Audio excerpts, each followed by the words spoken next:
नमस्कार। अभी जब मैं आपसे बात कर रहा हूँ, इस समय एनफोर्समेंट डायरेक्टरेट की टीम दिल्ली के मुख्यमंत्री अरविंद केजरीवाल के घर के अंदर है।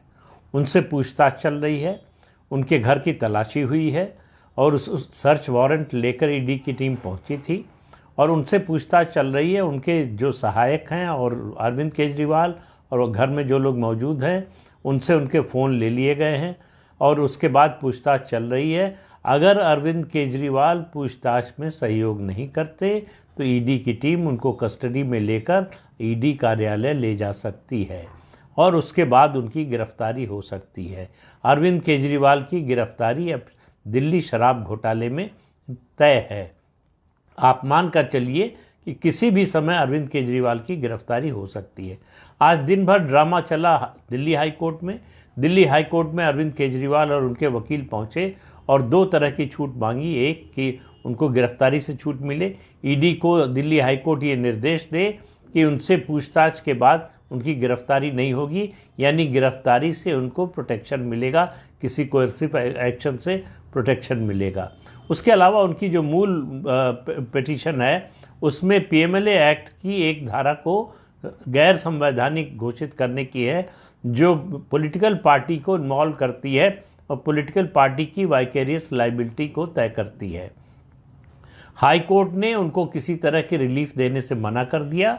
जो पीएमएलए एक्ट में अमेंडमेंट की पीएमएलए एक्ट की धारा को असंवैधानिक घोषित करने की मांग है, उसके मामले में 22 अप्रैल की तारीख तय कर दी है सुनवाई के लिए।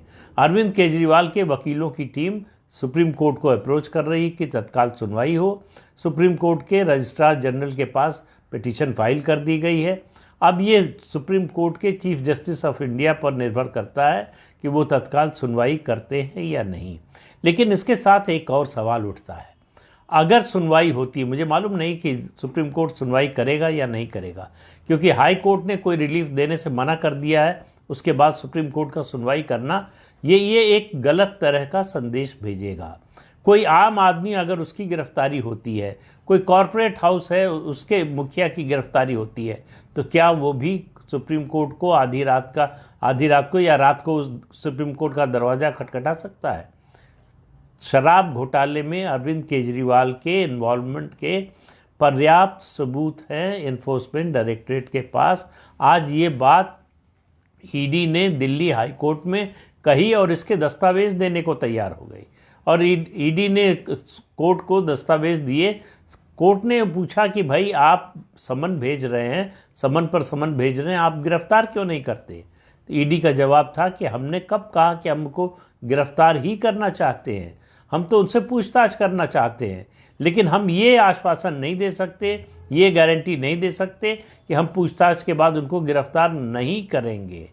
तो ईडी ने अपने पत्ते खोलने से हाई कोर्ट में मना कर दिया।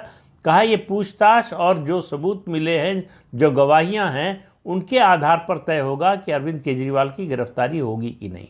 अब आप समझिए कि अरविंद केजरीवाल की अगर गिरफ्तारी होती है तो याद कीजिए हेमंत सोरेन की गिरफ्तारी का क्रम वही होगा, घटनाक्रम उसी तरह से चलेगा। उनकी गिरफ्तारी के बाद जो है उनको इस्तीफा देना पड़ेगा, विधायक दल की बैठक बुलानी पड़ेगी, नया मुख्यमंत्री चुनना पड़ेगा, जो कि मैं कह चुका हूँ ज़्यादा संभावना इस बात की है कि आतिशी दिल्ली की नई मुख्यमंत्री होंगी। तो उनको इस्तीफा देने से पहले विधायक दल का नेता चुनना होगा। अरविंद केजरीवाल की ये जो तमन्ना थी कि वो जेल से भी सरकार चलाते रहेंगे, मुख्यमंत्री बने रहेंगे, ऐसा होने की दूर दूर तक कोई संभावना, आशंका नहीं है।